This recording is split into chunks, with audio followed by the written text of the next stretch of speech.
Baik, puji nama Tuhan, terima kasih atas kesempatan yang diberikan. Pada hari ini kita akan melanjutkan pelajaran kita setelah kita tadi ibadah dan berbuka puasa. Pada siang hari ini kita akan belajar tentang doa puja Yesus. Kita mungkin sudah sering mendengar dari banyak sumber, termasuk Romo Daniel yang sudah ditabiskan menjadi episkop Jakarta. Kalau dalam bahasa Yunani-nya adalah Nikopolis. Jakarta, Jayakarta itu dalam bahasa Yunani diterjemahkan Nikopolis. Kita bersyukur Romo Daniel telah ditabiskan menjadi seorang episkop dan kita menyebut dia bukan lagi Romo tetapi Despota. Despota. Panggilan ortodok untuk seorang episkop adalah Despota. Bahasa Yunani itu artinya my lord. Tuan, yang mulia atau tuanku atau yang di, kalau bahasa lokal mungkin sepadan dengan Gusti atau Doro gitulah seperti itu. Gusti Pangeran, Jawa kan. Your Highness. Nah seperti itu. Your Eminence. Baik, kita akan belajar tentang doa puja Yesus. Salah satu di dalam pilar iman Kristen adalah doa. Doa itu bagaimanapun tetap kita memandangnya sebagai nafas. Karena di dalam doa itu ada kuasa. Walaupun tidak setiap doa itu memiliki kuasa. Loh, kok bisa mas kayak gitu? Karena apa? Rasul Yakobus mengatakan, kamu memohon, kamu meminta, tetapi kamu tidak memperoleh apa-apa. Karena apa? Karena yang kamu minta itu hanya untuk memuaskan hawa nafsu. Nah, dari suatu petunjuk rohani dari Rasul Yakobus ini kita belajar bahwa doa itu bukan hanya sebatas untuk memenuhi atau bahkan menuntut Allah atau mengklaim-klaim yang sering kita dengar di dalam banyak media sosial, hanya untuk memuaskan kebutuhan-kebutuhan jasmani materi. Doa bukan hanya itu. Walaupun di dalam doa-doa kita boleh meminta hal-hal seperti itu. Seperti yang ada di dalam doa-doa ortodok, litani kita pun ada doa-doa yang sifatnya untuk kebutuhan jasmani. Tetapi sewajarnya dan sepantasnya, bukan kita seakan-akan mengatur, oh Tuhan harus kasih begini, tidak. Itulah kenapa ada doa-doa yang tidak dijawab. Bukan karena Allah tidak mau menjawab, tetapi karena doa-doa kita hanya untuk memuaskan hawa nafsu jasmani kita. Dan doa yang seperti itu tidak akan pernah dikabulkan. Jadi itu kita belajar di dalam teologi doa. Jadi doa pun itu teologi, suatu teologi yang mana kita mempraktekkan doa itu harus tahu landasan yang betul. Karena apa? Ketika Tuhan Yesus mengatakan janganlah doamu bertele-tele seperti orang yang tidak mengenal Allah, itu bukan masalah kata-kata doanya semata-mata. Akhirnya ada orang-orang Kristen yang menafsirkan secara salah kalau doa-doa panjang itu doa bertele-tele. Itu penafsiran yang terlalu dangkal. Bukan di situ. Kualitas doa bukan hanya seakan-akan kalau doanya singkat, jelas, padat itu berkualitas. Enggak juga.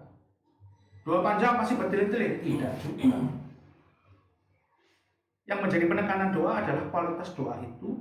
Apakah doa itu dilandaskan kepada hati yang tulus? Apakah doa itu dilandaskan kepada kesalehan? Apakah doa itu dilandaskan kepada iman yang benar? Karena banyak orang berdoa tanpa iman. Hanya gitu aja. Bahkan orang ortodok pun bisa terkontaminasi, tercemar dengan yang spirit seperti ini. Yang penting sembahyang, doa pagi, doa sore. Hanya baca, oh Tuhan Yesus Kristus, bla. Tapi nggak ada sesuatu yang dialami secara spiritual. Karena apa? Doa itu di dalam praktek ortodoks sebagai bagian daripada pilar iman. Doa itu membawa kepada pengudusan. Doa itu membawa kepada penyucian hidup. Doa itu menuntun kita tetap berada di dalam jalan keselamatan. Makanya itu jangan ada satupun dari antara kita yang mengabaikan jam-jam sembahyang. Seperti yang kita sudah belajar minggu lalu, 7 jam sembahyang dan makna teologisnya serta kaitannya dengan kesinambungan dari peribadatan korban baik Allah.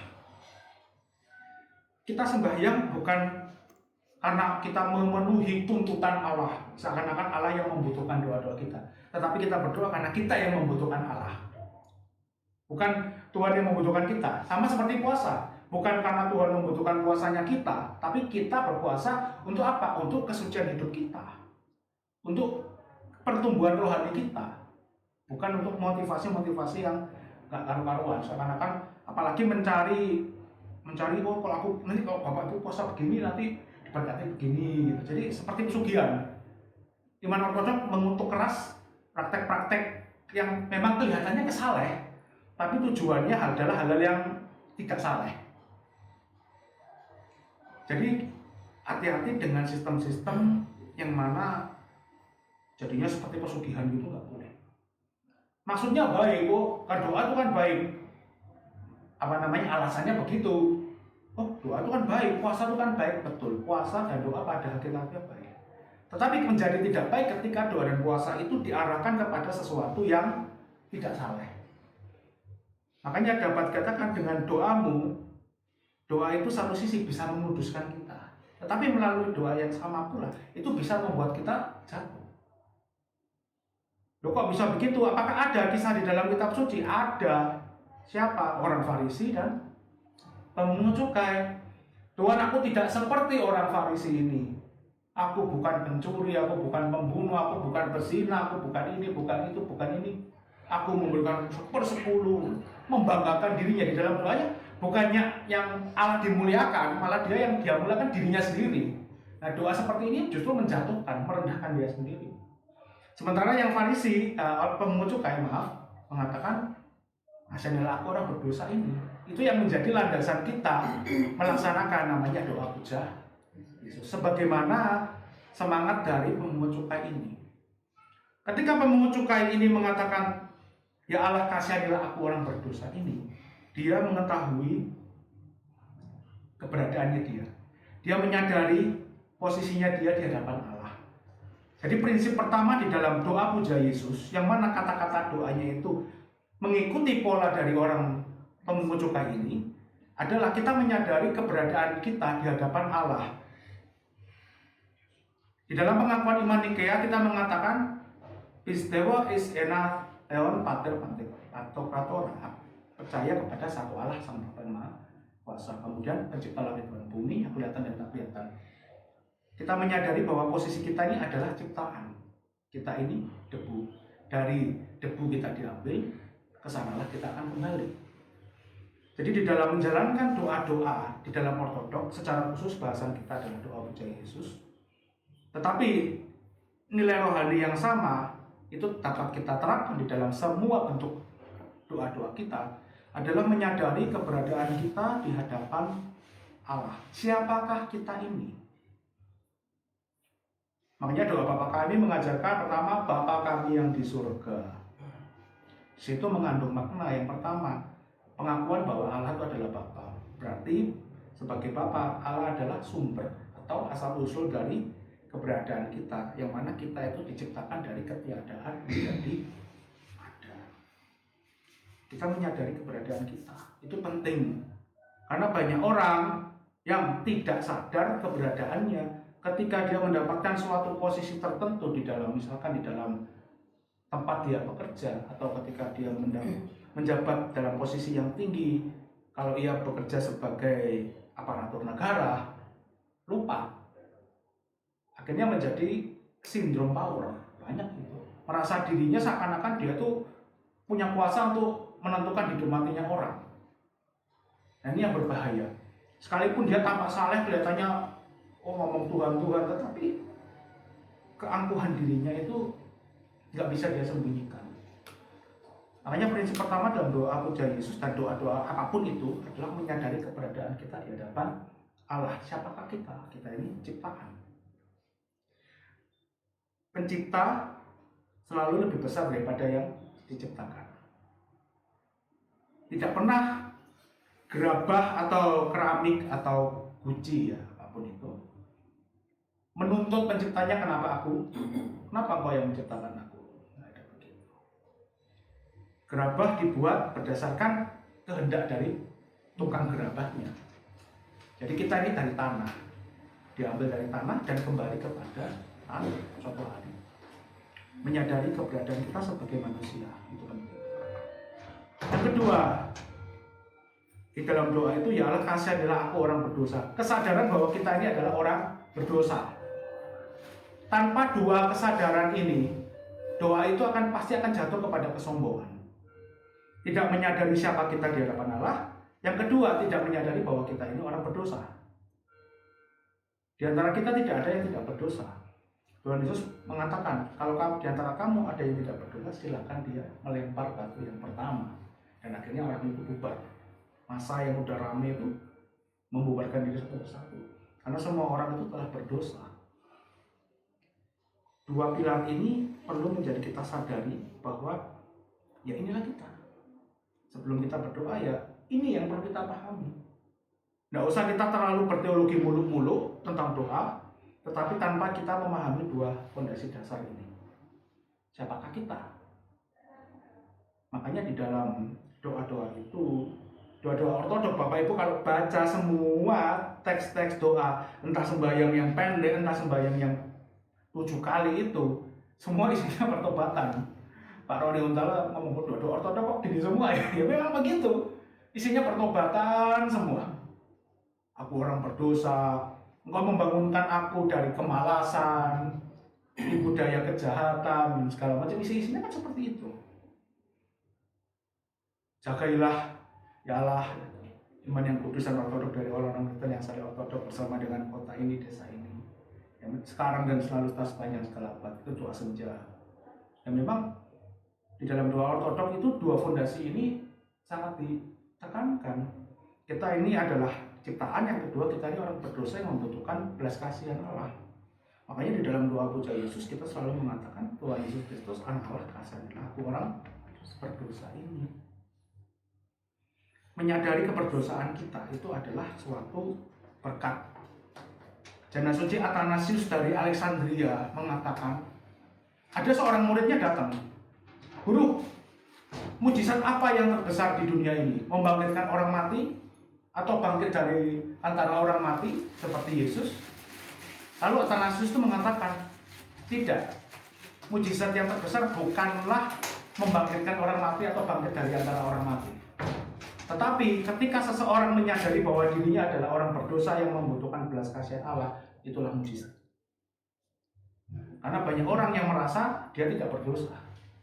Banyak orang merasa bahwa dia keadaannya baik-baik saja.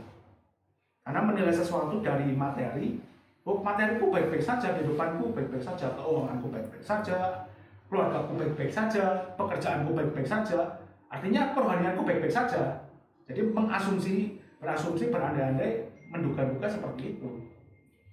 Padahal semua kita telah ditundukkan melalui pelanggaran Adam, ditundukkan kepada kuasa belenggu dosa.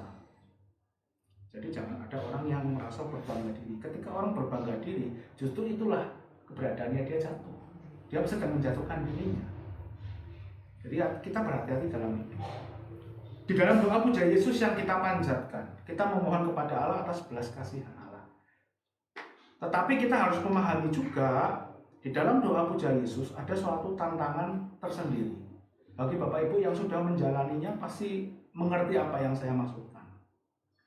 Ketika menjalankan doa puja Yesus, gangguan itu banyak. Baik gangguan yang sifatnya rasional, masuk akal, mulai dari badan pegel, ngantuk, kepala pusing, terus tiba-tiba dipanggil oleh misalkan istri, anak, atau orang tua, manggil, ada pas lagi doa, ada orang-orang ketok pintu tiba-tiba. Itu mungkin gangguan-gangguan yang masuk akal, sampai gangguan-gangguan yang tidak masuk akal. Misalkan apa? Nggak ada apa-apa selama ini kita, misalkan dalam pekerjaan nggak ada apa-apa, kemudian kita masuk di dalam menyelami kehidupan doa, lalu tiba-tiba ada apa-apa, kok kayaknya kok masalah satu demi satu beruntun datang terus ya, kok kelihatannya kok setelah saya doa kok malah masalah kok isinya. Mungkin Bapak Ibu ada yang pernah mengalami seperti itu, kok malah pengen setia, pengen menyelami kehidupan doa, ingin menyelami batin ini, ingin hidup saleh, kok tambah gak karuan gini, tambah masalah kok tambah banyak banget gitu. Dan saya kira kita semua mengalami hal seperti itu. Ketika kita benar-benar ingin menjalankan di jalan yang lurus, kata Karena kan kayak hantaman itu silih berganti nggak pernah habis. Tapi disitulah kenikmatan, tanda kutip, kenikmatan spiritual seorang ortodoks. Logikanya sederhana. Ketika kita berada di jalan yang lurus, segala macam cara akan diarahkan kepada kita supaya kita keluar dari jalan itu. Tetapi kalau orang berada di jalan yang tidak lurus, justru malah nggak ada gangguan. Karena apa? Memang ujungnya akan menuju maut. Udah kapan udah ujungnya maut, ya udah nggak usah diganggu, biarin aja. Ujung-ujungnya maut. Gitu. Tapi yang di jalan lurus akan diupayakan segala macam cara supaya berbalik bisa ke maut. Jalan yang berujung maut tadi. Jadi di dalam doa puja Yesus sebelum kita melaksanakan, kita sudah mengetahui dua fondasi itu dan kita harus mengetahui bahwa gangguan itu akan banyak sekali. Dari aspek yang tidak kelihatan, kita harus pahami dulu, di dalam kosmologi Kristen, langit itu terbagi menjadi 3 lapisan. Bukan langit jasmani loh ya, bukan soal oh langit ini, langit bukan itu. Tetapi langit pertama adalah dunia yang jasmani yang kita tinggalin ini. Itu kosmologi Yahudi yang tetap dilanjutkan oleh kekristenan. Langit pertama adalah dunia tempat kita berada. Langit ketiga adalah Firdaus, tempat di mana para malaikat dan para jana suci sekarang berada. Dan di luar itu adalah tahta Allah. Nah, di antara langit pertama dan langit ketiga, inilah yang perlu kita waspadai. Di situ adalah dunia yang dikatakan oleh Paulus sebagai penguasa udara. Jadi penguasa udara bukan dilihat secara jasmani, tapi secara spiritual. Penguasa udara inilah yang menjadi semacam tembok yang dapat mencegah doa kita sampai ke atas. Karena itulah kita diajar oleh Rasul Paulus untuk bahwa musuh kita itu bukan darah, bukan daging, bukan manusia sesama kita. Sekalipun seringkali manusia itu mengecewakan dan menyebalkan bagi kita. Tetapi musuh sejati manusia bukanlah manusia yang lain. Karena semua manusia dijadikan menurut gambar Allah. Dan gak ada satu manusia pun yang tidak dijadikan menurut gambar Allah. Musuh kita yang sejati adalah roh-roh jahat di udara, penguasa angkasa yang mendiami langit kedua ini. Kalau kita melihat di dalam pengakuan iman tadi, Allah menciptakan yang kelihatan dan yang tak kelihatan. Yang kelihatan ya kita ini. Sementara yang tak kelihatan itu adalah dunia rohani. Dunia rohani pada awalnya dijadikan Allah itu baik. Semuanya baik. Nggak ada yang tidak baik. Tetapi ketika sepertiga malaikat itu memberontak, mereka membuat suatu tatanan susunan bagi mereka sendiri, yang mana mereka menempatkan dirinya di antara langit ketiga itu Firdaus itu dan dunia kita. Sehingga apa? Mereka memposisikan diri seolah-olah mereka itu seperti Firdaus. Dan itulah yang dialami oleh banyak orang ketika masuk ke dalam dunia rohani. Mereka menggunakan segala macam cara ingin mencari hal rohani. Akhirnya seperti mendapatkan penglihatan, mendapat petunjuk, penampakan spiritual, begitu. Tapi ujung-ujungnya ternyata yang mereka lihat itu adalah dunia langit kedua tadi itu yang isinya penuh dengan roh-roh jahat yang menampakkan diri. Karena apa? Roh jahat pun dapat menyatakan dirinya sebagai malaikat terang. Sebelum kita menjalankan doa puja Yesus, kita pun harus tahu hal ini. Karena yang kita hadapi dalam doa puja Yesus itu bukan manusia. Sekalipun seringkali manusia mengecewakan. Yang kita hadapi adalah Dia yang bekerja di balik kedurhakaan manusia. Roh jahat itu. Makanya di dalam doa puja Yesus, jangan bangga ketika melakukan doa puja Yesus tiba-tiba mengalami kejadian, wah Romo, saya lihat malaikat Romo.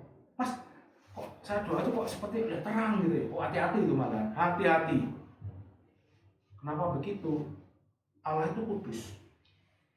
Kita ingat posisi kita. Kita datang dengan ketidakkudusan. Kok tiba-tiba merasa melihat sesuatu yang kudus? Itu kan sesuatu mana pertanyaan. Pertanyaan sekali.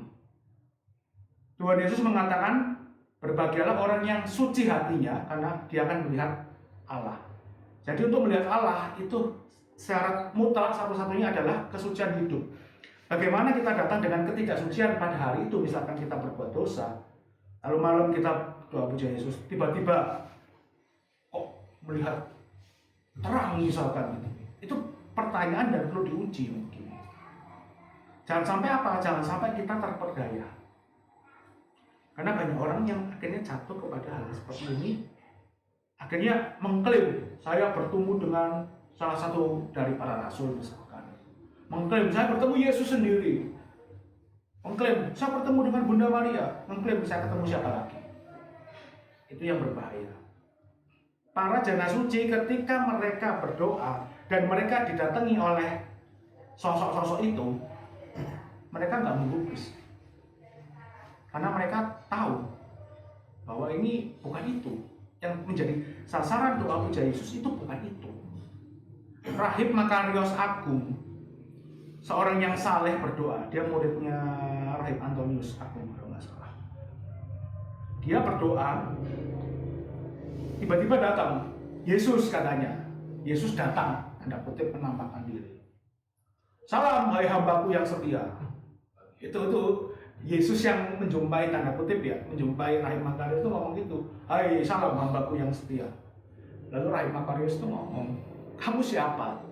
Kamu bukan Yesus. Yesus yang saya imani bukan seperti ini. Bukan maksudnya penampakannya, tetapi dia merasa ada sesuatu yang berbeda dengan Yesus, tanda kutip, yang menampakkan diri kepadanya. Lalu dia mengatakan, siapa kamu? Kamu bukan Yesus, pergi. Dan seketika itu juga Yesus ini, tanda kutip, berubah mukanya mengerikan. Dan baunya yang tadi tampaknya harum menjadi bau busuk. Ya memang baunya busuk itu bukan bau asli dari makhluk ini, tetapi bau busuk itu adalah suatu cerminan bahwa dia ini penuh dosa. Makanya kalau kita baca Alkitab di dalam neraka Gehenna, Tartarus, dan istilahnya apapun itu, mesti ada istilahnya ulat belatung segala macam, bau busuk segala macam. Itu untuk menggambarkan bagaimana buruknya manusia yang benar-benar sudah terkuasai oleh dosa. Jadi kalau diibaratkan seperti bau itu benar-benar udah busuknya udah luar biasa gitu. Nah, itu. Jadi dalam doa puja Yesus ini yang perlu kita mengerti tentang hal-hal rohani yang bisa terjadi. Jadi kalau kita doa puja Yesus tiba-tiba seakan-akan didatangi hal-hal seperti itu, jangan digubris. Tetap doa. Misalkan ingin membaca Mazmur, silakan. Jadi doa puja Yesus diselingi dengan membaca Mazmur, nggak masalah. Jadi saya tidak akan mengatakan suatu hukum tanda kutip saklek. Oh kalau doa puja Yesus, doa puja Yesus, nggak boleh yang lain. Harus gini, harus enggak. Kita berdoa tetap tidak menjadi makhluk yang hanya mengutamakan emosional saja, tapi akal sehat pun tetap kita harus jalankan. Tetapi di dalam doa jangan berimajinasi apapun, karena bisa saja nanti didatangi, diboncengi sama makhluk-makhluk itu untuk menipu kita pada akhirnya. Itu sisi-sisi yang perlu diperhatikan, sisi spiritual dalam doa puja Yesus. Nah, untuk sisi teknis doa puja Yesus, misalkan ada yang bertanya, ada baiknya kapan dilakukan? Saya tidak membuat suatu aturan, harus jam 12 malam. Karena saya pernah dengar ada yang, kalau doa puja Yesus tuh harus jam 12 malam atau jam 3 pagi atau enggak. Itu ajarannya siapa yang kayak begitu? Akan kayak Allah tuh hanya bisa didatangi jam 12 malam, itu tuh nggak tahu ajaran dari mana seperti itu. Kita berdoa puja Yesus, ya kapanpun kita bisa lakukan. Para rahib ketika dia bekerja kesehariannya, rahib itu bekerja, jadi jangan pernah berpikiran rahib itu dibiarkan yang mau kitab atau enggak. Mereka kesehariannya pun punya pekerjaan. Misalkan ada rahib yang dia memang ahli di bidang pertanian, dia bercocok tanam. Dia pintar angon memelihara ayam gitu ya silakan gitu. Bisa dipakai. Ada yang bisa jahit ya jadi tukang jahit ya nggak ada masalah. Ya, bikin roti atau bikin masak, bisa masak. Kemudian masaknya kerjakan ya bisa. Pertukangan dan sebagainya. Di saat mereka siang, mereka di tengah-tengah mereka istirahat dalam pekerjaan mereka. Mereka seringkali yang mengisi dengan doa itu. Entah doa siang, doa jam ke-6 atau doa puja Yesus. Mereka mengisi waktu dengan itu. Jadi supaya apa? Supaya pikiran mereka nggak kosong. Makanya doa puja Yesus itu dapat dilakukan kapan saja, di mana saja, tidak mengenal batas waktu dan tempat. Sisi yang paling sederhana dari doa puja Yesus tidak membiarkan pikiran kita kosong. Karena pikiran kosong itu berbahaya. Orang pikiran kosong bisa melamun macam-macam.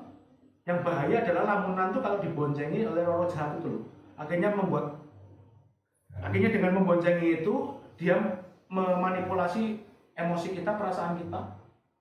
Lalu merayu orang bunuh diri bisa juga. Jadi kadang-kadang orang depresi kita melihatnya dari dua aspek, bukan hanya secara masalah psikis. Secara spiritual pun kita harus berhati-hati karena orang depresi itu sangat rentan untuk disusupi dengan orang-orang dengan roh-roh seperti itu. Dengan keadaan yang tertekan, jiwa yang menderita gitu ya. Kiranya kan kacau orang ketika dalam keadaan seperti itu. Diboncengi, dibisikkan sesuatu, bunuh diri saja. Itu jalan lebih baik daripada kamu hidup sendiri. Itu manipulasi dari roh jahat. Hati-hati. Tetapi kita pun yang tidak dalam keadaan seperti itu, depresi begitu, adalah baiknya kita mengisi jam-jam kita yang rileks dengan doa puja Yesus. Berapa kali? Saya tidak membuat batasan. Itu kembali kepada hati nurani kita. Ada yang ketika menggunakan kompos gini 33 ya dia menyelesaikan 33 sekali putaran, atau ada yang 2 kali putaran, bebas. Ada yang punya kompos ini 100 untean, mau dilakukan 100-nya 1 kali ya silakan, mau 2 kali ya silakan, 3 kali silakan. Nggak ada yang harus sekian enggak. Kalau kamu bisa 500 nanti doamu dipenuhi ya, enggak gitu juga. Itu kan kayak ilmu malahan, kayak ilmu pertuyulan jadi enggak kayak seperti itu. Doakan doa puja Yesus semampu dan sesuai dengan hati nurani kita. Loh, apakah di dalam doa puja Yesus kita boleh memasukkan doa-doa pergumulan pribadi? Ya, silakan saja, nggak ada yang melarang. Doa puja Yesus itu kan sifatnya personal, pribadi, manusia dengan Allah. Di situ malah kita bisa mendoakan banyak hal. Tetapi ingat satu tadi, 2 prinsip doa tadi.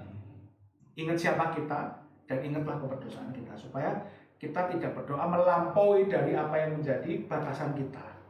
Jangan seperti orang Farisi, tidak seperti orang-orang yang tidak mengenal Allah yang dikatakan doanya bertele-tele tadi itu.